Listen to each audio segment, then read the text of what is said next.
Are you looking to get on the property ladder? Let our trusted and qualified mortgage brokers at the Nottingham Mortgage Services find the right mortgage for you. To find out more, visit thenottingham.com today.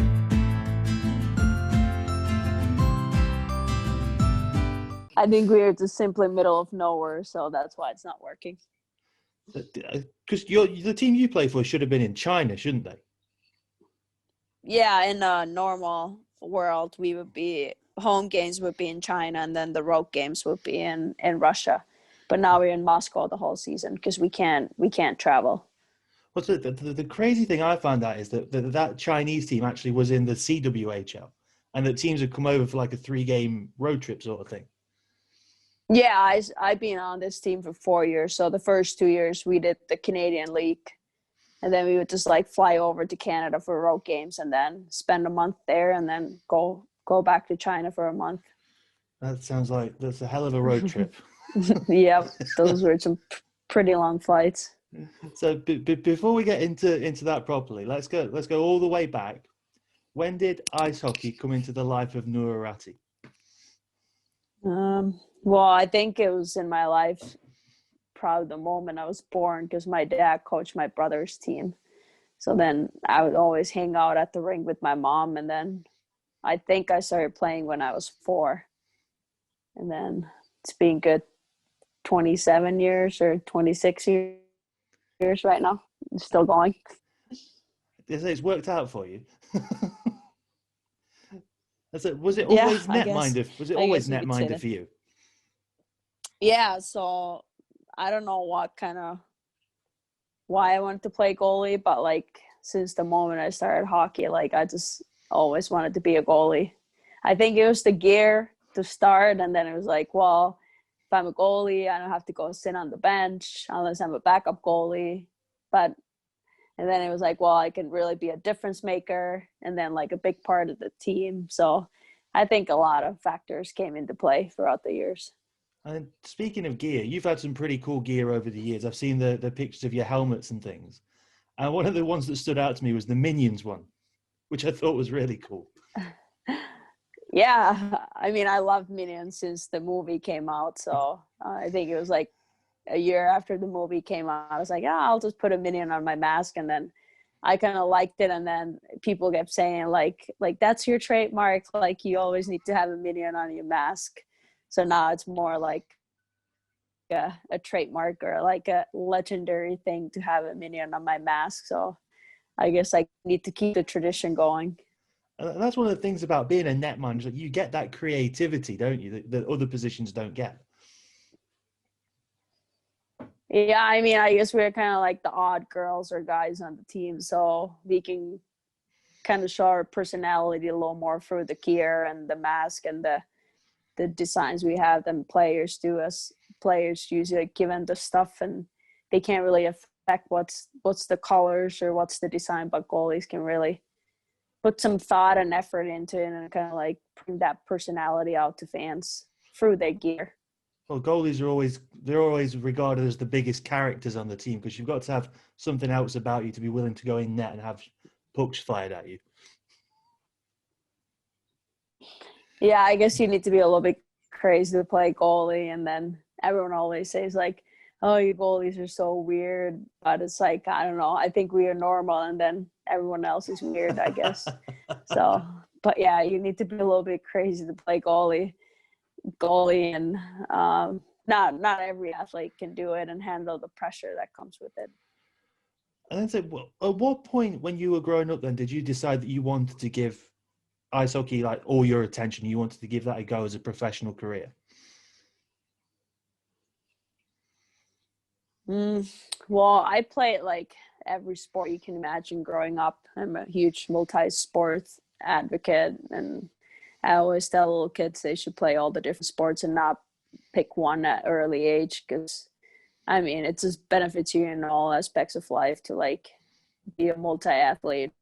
But I played soccer and hockey were probably my 2 most competitive sports till I was 15. And then kind of when I hit 15, then my hockey national team coach told me that you have a chance to make the Olympic team in 2006. So then I think that's when I kind of started focusing on hockey full time. But then I did have both.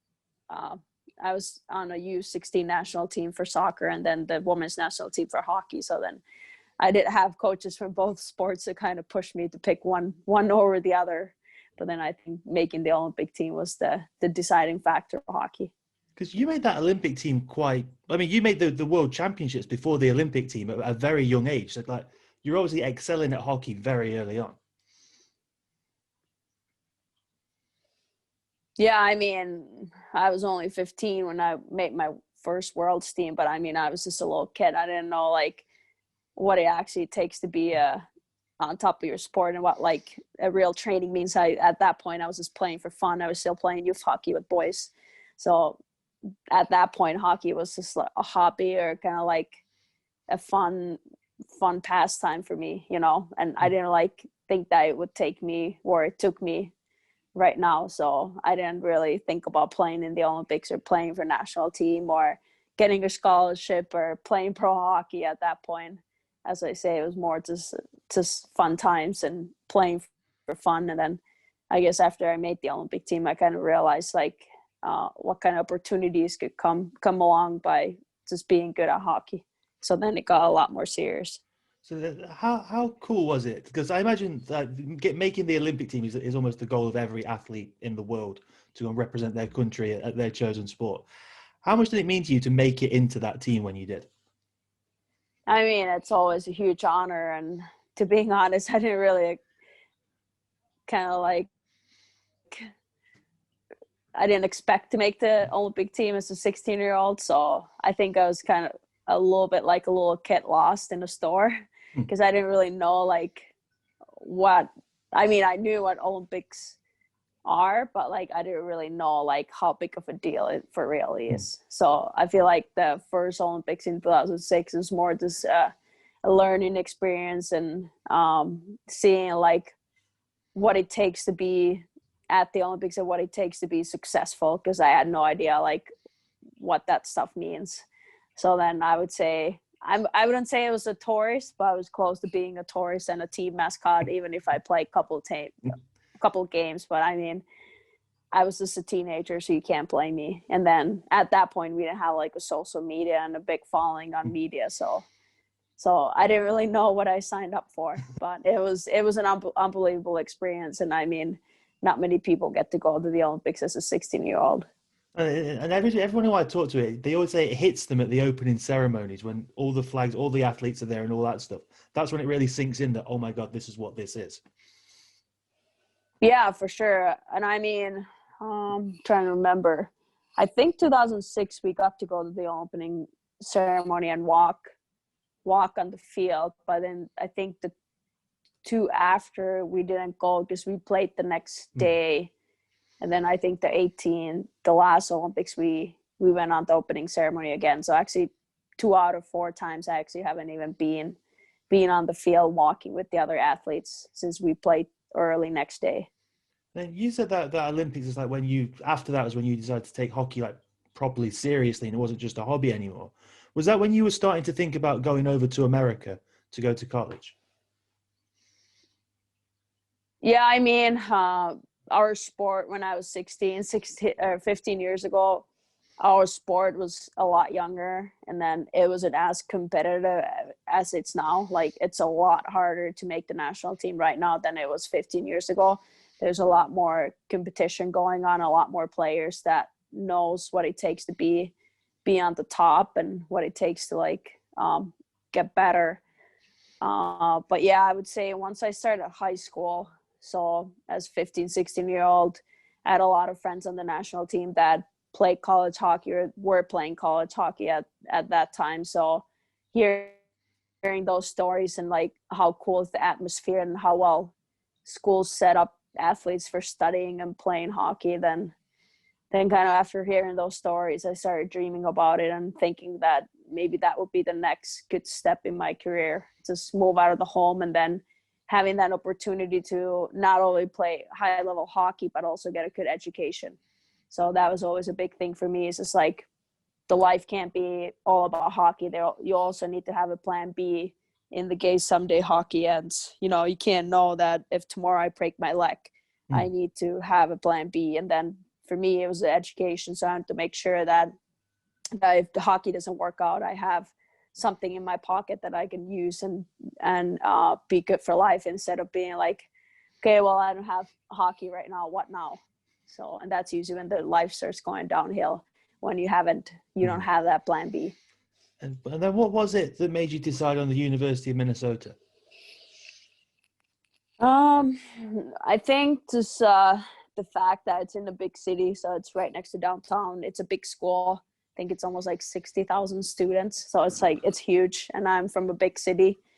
But then also other factors was just like the coaching staff was awesome, and the school had a lot of history of winning and being one of the top teams in the nation. So I knew that the players on the team and the staff and the support staff, that they can push me to get better.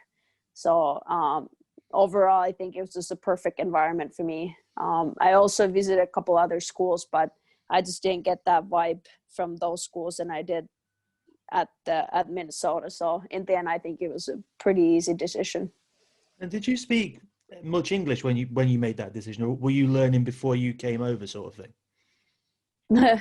Yeah, I mean, I guess you could say I spoke English, but not very impressive. But we started English in school on third grade, but I wasn't ever really into languages or learning languages. I always kind of like told myself like, well, someday I'm going to go to college and then I'm going to learn English. Well, looking back, I wish my English was a little better before I started the school. But I mean, I made through it, and every year I got better, and I actually end up majoring in journalism and mass communications, which means that my grammar got pretty good by my senior year at school. So it turned out good. I think in the end, when it comes to languages, it's like you can study it on the books as much as you want, but like in the end, you won't learn it till you just speak the language. And then I'm guessing, because it happens when we have players from like Eastern Europe come in, the first thing they teach all the North Americans is all the European curse words. So I'm guessing that's what you had to do for your teammates, teach them how to swear in Finnish. Oh yeah, for sure. And I think I had another teammate from Finland that came with me. She was a defense, and then whenever I would let in a goal or she would make a bad pass, we would like swear in Finnish. So they would learn it pretty quick from our mistakes.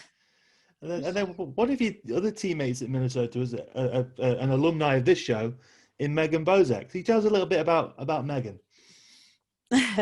Well, Boz is a character. We were roommates our freshman year, and I mean, I just love how sarcastic she is, and then she can just make fun of herself, like a lot of fun of herself, and she keeps it pretty loose. She doesn't take the life too seriously, so I like that relaxed mentality for life that she has. So we had great 4 years together at Minnesota, and now we're reunited in Moscow, Russia. So now we're teammates again. So it's a lot of fun times. Well, especially winning another championship together in Russia last year. That must have been so cool. Yeah, I mean, we both came in together a little bit late. I think it was November. So the team already had like 20 games in, so we stepped in a little late. But we were happy that we could make it work out and come together and then win another championship together. So I feel like whatever team she goes to, that team wins the championship. So I guess I'll just keep following her. And then one of the things that being in Europe, that people sometimes don't realize is how big college sports is in North America. Were you prepared for that when you got out there, like the intensity of the attention on it? No, not really. I mean, you can't really describe it till you actually see it in person. Of course, you hear stories and you see movies, and now you can fall in on social media or watch on TV. But I mean, it's just something unique where, you know, like all the fans, like they're cheering for your school and they wear your school sweater, and then your friends from school are cheering on you, and you have the student section that goes crazy, and you know, like you walk on the streets at school and everyone's like wishing you good luck for games. And it's really like a really tight-knit community at college. And then I came from like playing just in front of my parents to going to play in front of like 4,000 people at Minnesota. So it's just like, wow, like women's hockey is actually a big deal here. And then like we were one of the most followed sports teams in Minnesota because we were so successful. So like we got to the point that senior year, like we had people scalping tickets for $500 outside for our final game. So it's like, well, that doesn't happen like every day in women's hockey. So we were like a really popular team. I mean, not every college team is that popular, but like especially our team is like, it was just crazy when it came to hockey. And then when you're playing those first 2 years at Minnesota, then the Olympics in Vancouver comes around. And I know a lot of the Team Canada girls, they like deferred for a year and had a year off. You didn't do that. How did you find going to school, playing for the college, and getting ready for an Olympic Games? Because that's a lot. Yeah, I mean, actually, it was my freshman year, so it was definitely a tough year because I was trying to adjust to new culture. But then at the same time, I knew there's Olympics coming up in February. But I just try to like not to focus on the Olympics too much. I just try to live in the moment and get the school going and get adjusted on the new team and a new culture and a new environment. So then I think I handled it pretty good. Leading up to the Olympics, I had a really good freshman year, and then I left to play in the Olympics. But definitely after the Olympics, when I got back to school, I feel like I was just like exhausted from everything. So then that definitely affected my playoff performance after the Olympics for the school. So that's not disappointed, but like I wish I knew kind of like how to handle like the post-Olympic hangover a little better, because obviously it impacted my team when I couldn't play my best in the playoffs. But I mean, it's all part of the learning process and part of the experience. And for me, only being 20 years old, I thought I handled all pretty good. Yeah, I would say so. You backstopped Finland to a bronze medal, which is some achievement. Yeah, I mean, once you go to the Olympic Village, you're just in such a bubble that you kind of forget everything else that's going on in life. So I don't think I even took schoolwork with me. Everyone told me like, yeah, you don't want to be thinking about school in the Olympics. So that's a huge thanks to my professors that they really understood my situation. And then for that month, they were peppering me with homework or assignments or tests, so I could just focus on hockey for a month and just like really soak in all the Olympic experience in a crazy hockey Canada town, Vancouver. So really thankful for that. But kind of like once you leave the Olympics, the reality hits you hard again. So it definitely takes a few weeks to get adjusted to normal life again when you get out of the Olympics. When you're preparing for those Olympic Games, obviously, I imagine it's a very motivating factor that what everybody else is waiting for is Canada versus the USA. And you're trying to play spoiler to that almost. Does that motivate you even more that everyone's expecting this game as the final to try and get into that one? Yeah, I mean, for sure. I think a lot of people see it that there's only two countries that can play in women's hockey, and that's US and Canada. And then we're kind of a smaller country. They're trying to push and kind of like close the gap. And I think in recent years, we've done a pretty good job where like people are starting to realize like, oh yeah, there's more to women's hockey than just US and Canada. So we're starting to get a lot of quality on our team, quality and quantity. So we have like 4 good lines, so we can actually play 60 minutes against the best in the world. So not going to say we're more skilled than US or Canada, but I feel like when it comes to playing as a team and just one game, anything can happen. So going into the next Olympics, I'm hoping there's going to be some big upsets. So then would shake up the women's hockey world a little bit. Well, you kind of saw that at the start of that at the World Championships last year, where you won the silver medal. That's kind of that was kind of an eye opener for a lot of people. Yeah, I mean, we were in our home ice, so we really want to prove for our fans and our country that anything's possible. And And obviously we had a couple huge game sters at the end and almost got the gold medal. But I guess the mentality that we have when we play against the US and Canada is like, hey, like we have nothing to lose. No one's really expecting us to like go out there and kick their ass, I would say. So we're definitely huge underdogs, but if anything, like all the pressure is going to be on US and Canada, right? So it's an ideal situation for a team to go to a game pressure free. So I like that factor that I mean, you go to a war and then if you win, huge thing, but if you lose, then not a big deal. No one really expected you to win anyways. And as a netminder, do you prefer those games where you get like 50 shots on goal, or do you prefer the ones where you get like 20 and it's a bit more relaxed? Yeah, I mean, I like the mix of both because no goalie can play and make 50 saves every night because it gets absolutely exhausting. So I like a good mix. You just have to have a little bit different mentality going into those types of games. Like, I mean, if you know that you're not going to face a lot of shots, maybe you have to do a little bit more mental preparation, more visualization before the game. Whereas like, if you know you're going to face 40 plus shots, maybe you don't have to like prep yourself mentally that much because you know that the game's going to take care of itself and you're going to be ready for shots. But then once you don't face that many shots, it's kind of hard not to let your mind wander around. So I think that's a little bit mentally harder, but then when you face 40 plus shots, that's definitely more physically harder. So you have to prepare your body physically more. And when you come back from the Olympics, you have another year at college, and your final 2 years at college, you do win the NCAA Championship. How hard is it to win that trophy? Well, I would say it's really, really hard because it's one and done. Like you just can't afford to have the worst game of the year during the playoffs because you won't get another opportunity. Like any other pro league or league you look at, it's like maybe it's like a best of 5 series, it's best of 7 series. So you have one bad game that really doesn't affect your season.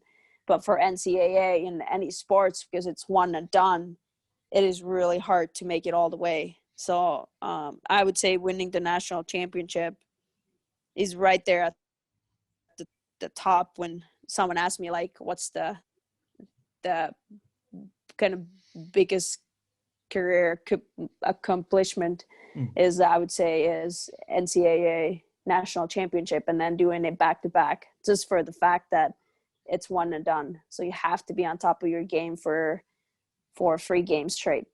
It's harder to do it twice because everybody wants to beat you the second time because you've already won it.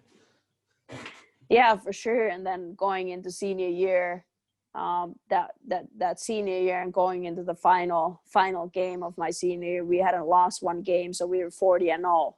So now we had even bigger target on our backs because everyone were probably, except our fans, were probably hoping us to lose one game of that season. But then good thing we were able to pull it off and then go 41-0. So that was definitely a unique way to go out as a senior. And I'm glad that my last game was a win on my home ice.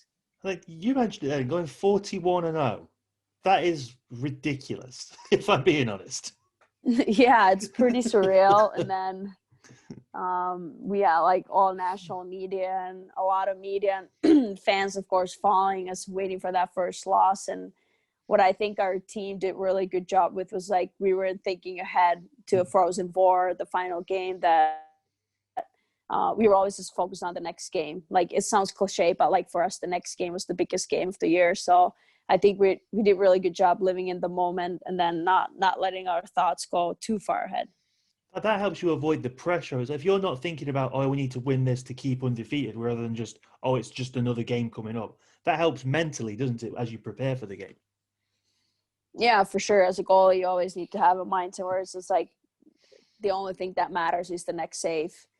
And then if you let in a goal, it's like, oh, well, you can't change the past, so you just have to focus on the next save. And then somehow that year, we just had that confidence in our team that even if we're down a goal or two, somehow we knew that we're going to come back and battle and get the win. So it was kind of a surreal feeling when it's like, even if you were losing after the first period, somehow we knew that we're going to come back and win the game. And then I haven't had that feeling like any other season. Somehow it's just like our team's just like so confident and so unified, and we played so well together that there was no panic in any of the games that season. And then when you look back on your time in college, what would you say what's the biggest lesson you learned from going to school? I would say hockey-wise, the biggest lesson I learned was that focus on the process, not the outcome. Kind of just like focus on day-to-day work and getting better day-to-day, and not focus on like winning a national championship, but focus on like the things that will take you there. And then you'll either win a national championship or you'll look back and you're going to be like, well, I did every single little thing that I could to win a national championship. So not to think too far ahead, and kind of just live in the moment. And then just like off-ice life-wise, I would say just a time management, making sure, one, you're taking care of your studies since you're not stressed for games, and then two, just like making sure you're taking care of your own body and putting right things into your body, and then making sure you sleep enough and not spend all night doing homework or partying at college parties. And so I would say just like, in short, just like a life and time management. And was there any point after you graduated that you were thinking about staying in North America, or were you always going to go back home to play in Finland? Yeah, I guess I would say I've stayed in Minnesota since I've been there the summer times since I got done with college. I actually own a house and a cabin in Minnesota right now, and that's where my fiance lives. So I would say half the time my home is in Minnesota, but then during the hockey season, I've kind of taken off and gone to play somewhere. So first 3 years after college, I played in Finland with men, and then past 4 years, this is my fourth year in China, I've been with the Chinese team. So then kind of off-season home is in Minnesota, and then the in-season home is, I guess, wherever my team is. You mentioned playing with the men. You're the first female to ever play in the Met. Is it the Mets? I apologize if I'm butchering the pronunciation of that. Yeah, the Mets. How did that opportunity come about? Because that is a really cool accolade for you to have.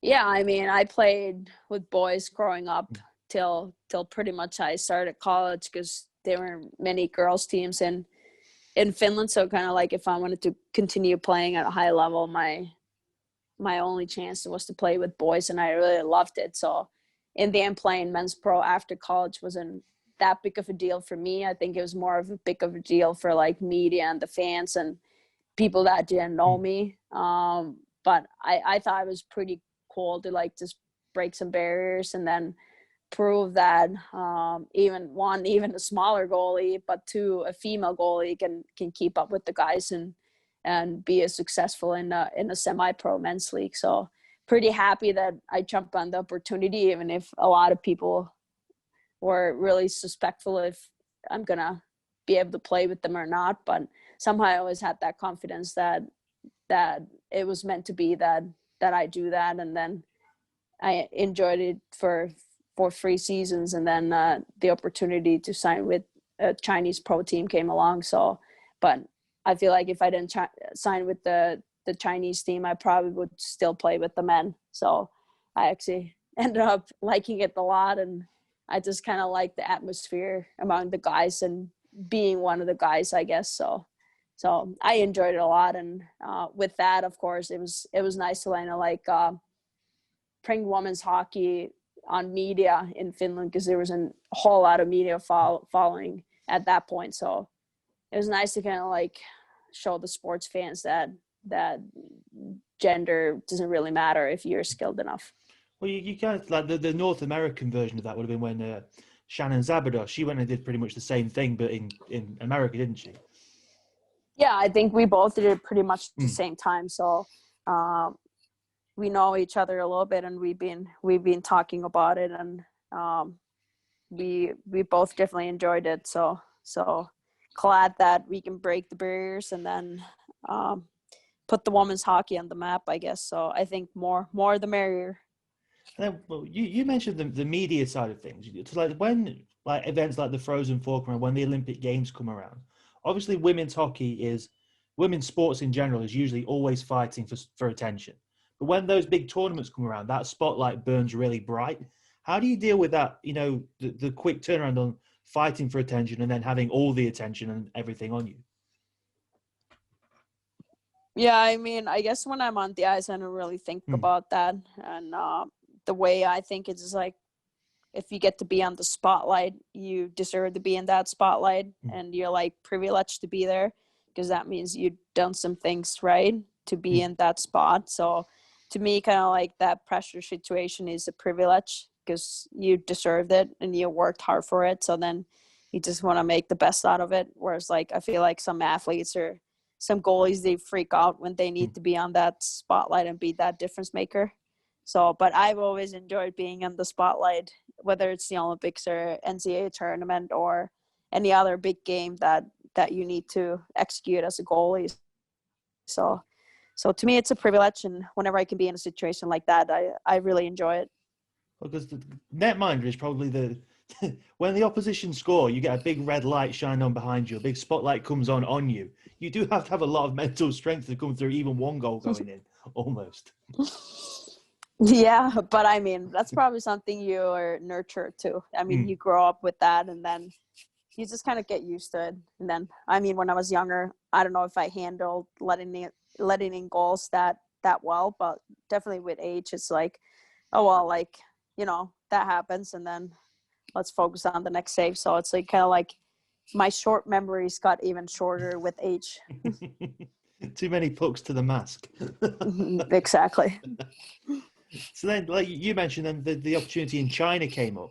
What do you remember hearing about that team when you first like got involved with it? Because that's a pretty unique situation where they were in the CWHL and it involved all this traveling. Yeah, I mean, it's a pretty crazy setup. Like 2017 spring, I was back home in Minnesota, and then I got a call from the GM back then that, hey, like, we're building this pro team in China. We're going to play in the Canadian League. Like, would you want to be our goalie on the first ever team? And then I was like, yeah, why not? Like, I was kind of like confused. I was like, is this a joke or is this like a real thing or what's going on? And then I was like, yeah, well, email me the contract and then I'll take a look. And then I kind of like got the contract and email. I was like, is this a joke? Like, they're going to pay me this much money to go in China and be their goalie? Like, no, like most of my friends paid to play hockey in Finland. So it was like, I was like, no, this can't be true. And then I signed the contract, and then the whole summer was like, no, this can't be real. This can't be real. And then August came around, and it was like, I traveled to China. I was like, oh yeah, this is real. So now looking back to 4 years ago, it's just like, it's been an unreal journey. Just like truly making a sustainable salary from playing hockey and kind of getting what I think women's hockey deserves. And then I just wish more players would experience what I'm experiencing right now on this team. So really can't thank enough to Kun Retzer and the organization that how they treat the players and how professional the team is. So definitely a once in a lifetime opportunity. And then not sure how they picked me in 4 years ago, but I'm really thankful for that. So they must have fell in love with you and you fell in love with them because, like you say, you've been involved with them ever since. Which is... Yeah, I mean, we only have like handful of players left from 4 years ago, so I guess I've done something right since they kept me around. When you mentioned about the professionalism of the place, you can tell, like, even on your Instagram story recently, like you were talking about how excited you are to get started and how much you enjoyed the way they treat you, sort of thing. Like you're treated like a professional, which is not always the case with women's hockey from the stories I've heard. Yeah, I mean, to put things into perspective, is like I have a Finnish teammate on the team right now, and she's played in 3 Olympics. She played at college hockey at Ohio State again, but after she was done with college, she moved to Finland, and then she would pay 2,000 euros every season to play in the Finnish league. And then here I am getting a sustainable salary from playing hockey. So it's like, well, most of my Finnish teammates are paying to play and I am getting paid to play. So like that itself, we should be really grateful for, just the money aspect. But then it goes just beyond getting that paycheck every month. This is like simple things like professional facilities with own locker room, with a lot of space, like with changing rooms and a stall for each player, having a support staff like a full-time equipment manager that gives you so much free stuff and free gear and clothing and everything that you ever imagine you're going to get from her and the team. And then you have the support staff with physiotherapist and the doctor, and you actually have free paid coaches, and you have a paid goalie coach and video coach and GM and all the office staff. You know, it just goes like a long way. Just the little things that are like might be really obvious on the men's side that people don't even think about, that they have those people working for them. But then on the woman's side, you're like, if you get a full-time person like that and they're really good at what they're doing, you're like, oh, well, like this really doesn't happen every day. Well, the one that caught me by surprise, and I don't know if it was ignorance on my part or whatever, I was talking to Sarah Nurse, and she mentioned like how she had to bring her own stick tape to the rink, which is ridiculous. Like, as a professional, you shouldn't have to do that. Yeah, I mean, it was kind of like it was a little bit of maybe an awkward situation for us even to be in the Canadian League. It's like, here we are with all the money in the world and all the resources in the world, and then we're playing against teams that don't even have a skate sharpener at the rink and they bring their own tape and bottles, you know? So it's just like, well, like 1 out of 6 teams in the league are treated like professionals, and then the rest of them are just kind of like, whatever, take care of your own stuff type of thing, you know, because they just didn't have the money that we did have. So it was kind of sometimes an awkward situation, which is like, well, like we get pretty much everything we want, but then your opposing team, like they don't even get the tape from team. So it was definitely a little awkward, and it just makes you wish that like there would be more teams like ours in the world. And then, when you say that sort of thing, I know it came as a massive surprise to everyone involved in it when the CWHL, ceased existing. It collapsed, or whatever the official terminology is. When you talk about like, could you see that writing on the wall, or was it all like, everyone thought it was just going to be okay? Well, we kind of heard rumors throughout the season that it might happen, or there might be changes coming up for the league, because like it really wouldn't make sense to have 2 competing leagues, one in Canada and one in US. Kind of like it ended up hurting the sports more than helping the sport. So then with CWHL folding, we believe that it happens for a reason and something better will come out of it. So now if it means that best players in the world will have to sit out for a couple seasons, and then we can build and start something neat and long lasting that will create a better environment for the future. Maybe some of the older players won't get to experience it, but like if we can make and build a better future for the young hockey players, then it's all been worth it. So I'm really glad what PWHPA association has done so far, and they will keep pushing for a better future. But yeah, it sucks that there's really not a league for truly the best players in the world. So right now they're kind of just training at home, and well, of course COVID doesn't help the situation, but they're training at home and then hoping for a new better league to start someday. And the PWHPA, the Professional Women's Hockey Players Association, and like you said, there's so many of these people involved in this who may not see the benefits of it, and it's such a selfless thing to be involved in, just to improve it for the girls who are coming through next, sort of thing. Yeah, I mean, I'm on the board for the PWHPA, so then I see a lot of the work that goes behind the scenes that people don't see, and it really takes a lot of time and energy to try to push for something better.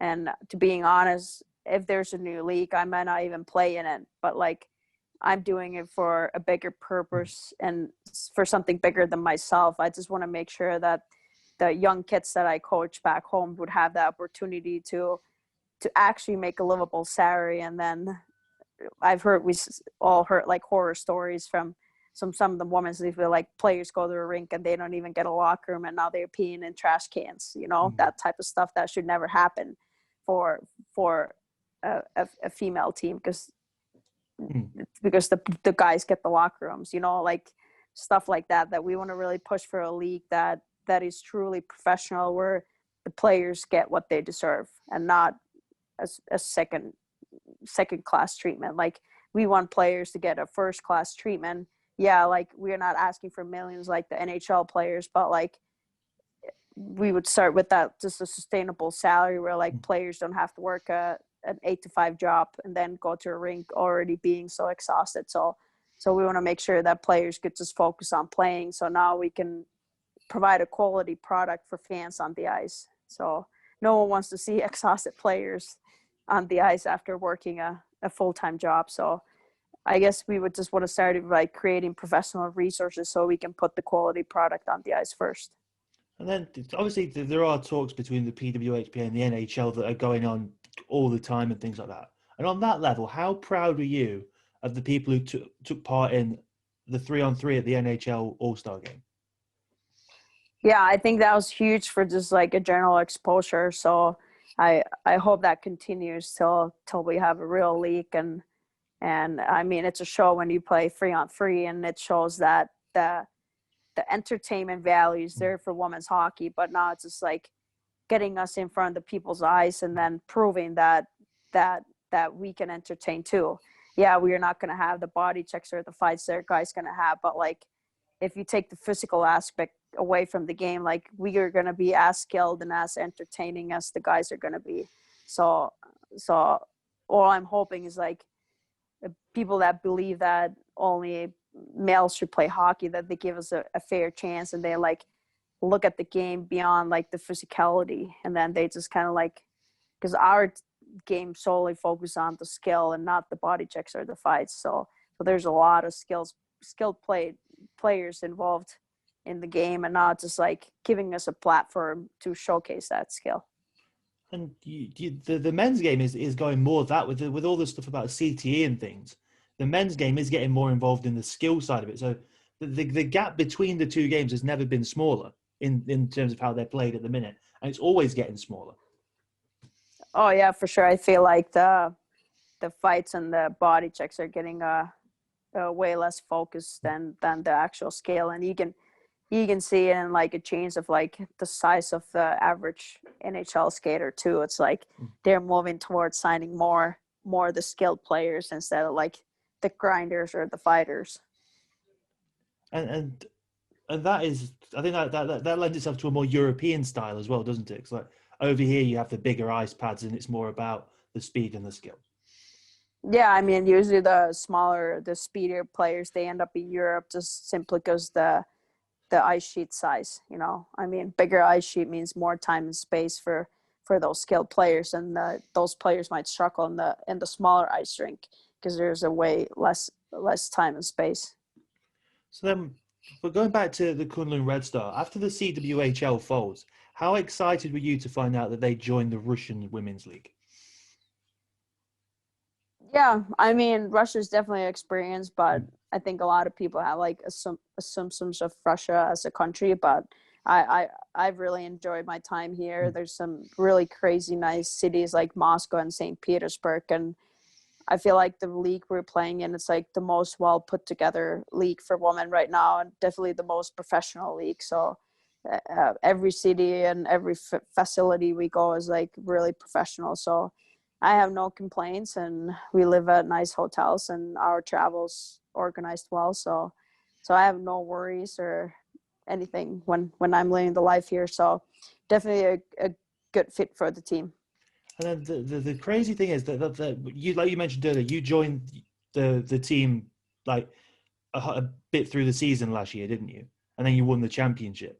But you won that championship at the very last opportunity you could have won it.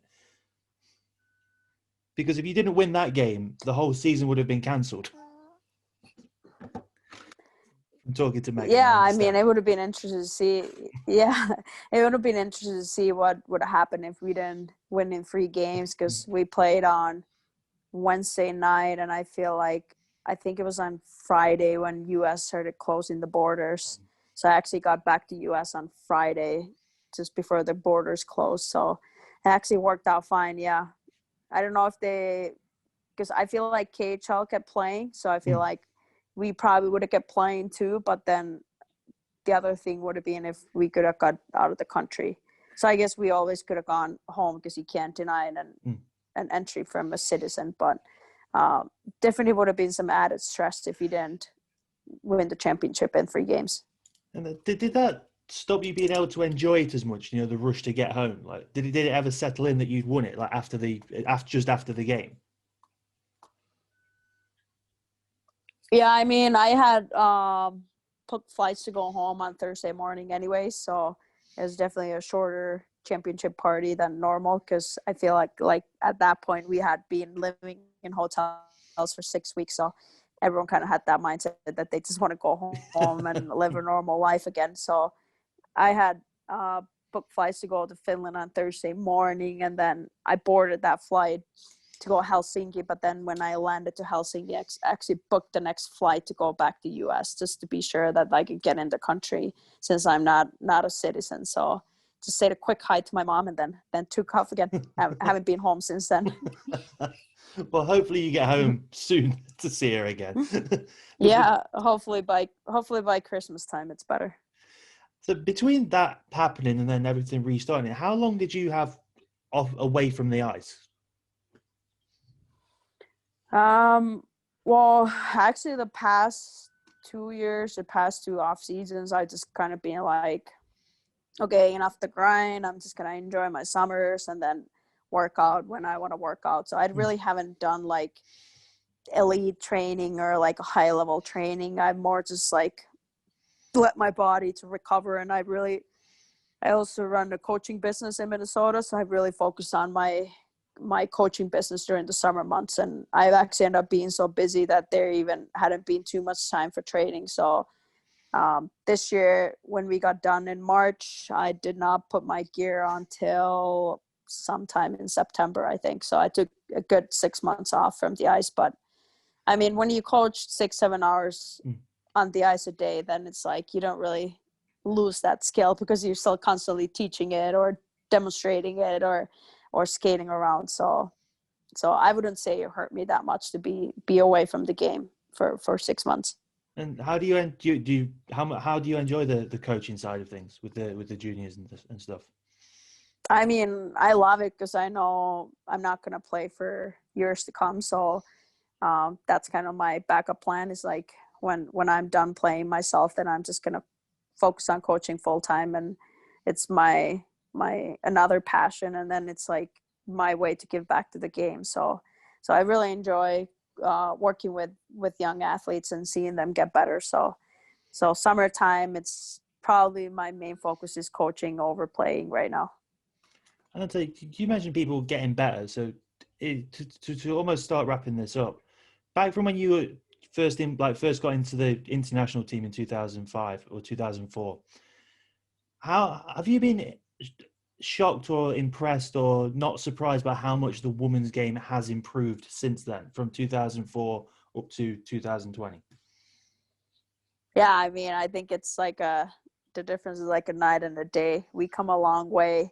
I remember when I started, it's like no one was really talking about women's hockey, and it was like pretty much telling me to do something else in hockey, because they didn't believe there's any opportunities that could come out of playing hockey. But then looking back now, getting a full scholarship to college and playing in 4 Olympics, and now providing for my family for playing, it's like we come a long way. Now there's more and more opportunities to like not necessarily make a living from playing, but like at least like end up even where you get housing and you get car, you get meals, and you can focus on training full time. So you don't need that 8-hour job on the side to pay your bills. And then national federations have stepped up where like they provide stipends for their national team athletes, which makes the financial side a little easier. And again, more time for training. And when it comes to like skill, when I started, a lot of the national teams would have like 1 or 2 good lines, and they would have like few star players. But now we're to the point where it's like 5-6 countries with 4 really good lines.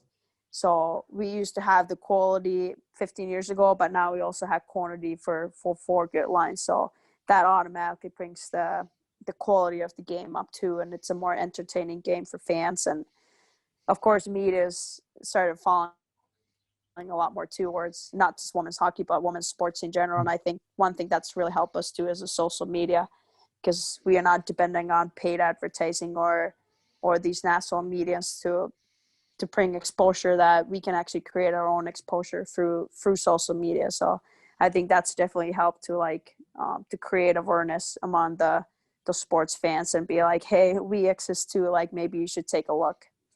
Well, it's that, and the social media allows people to identify with you as well, doesn't it? So that they get to know you, the person, then they get to know you, the athlete, and they want to watch you play the sport you do because they like you.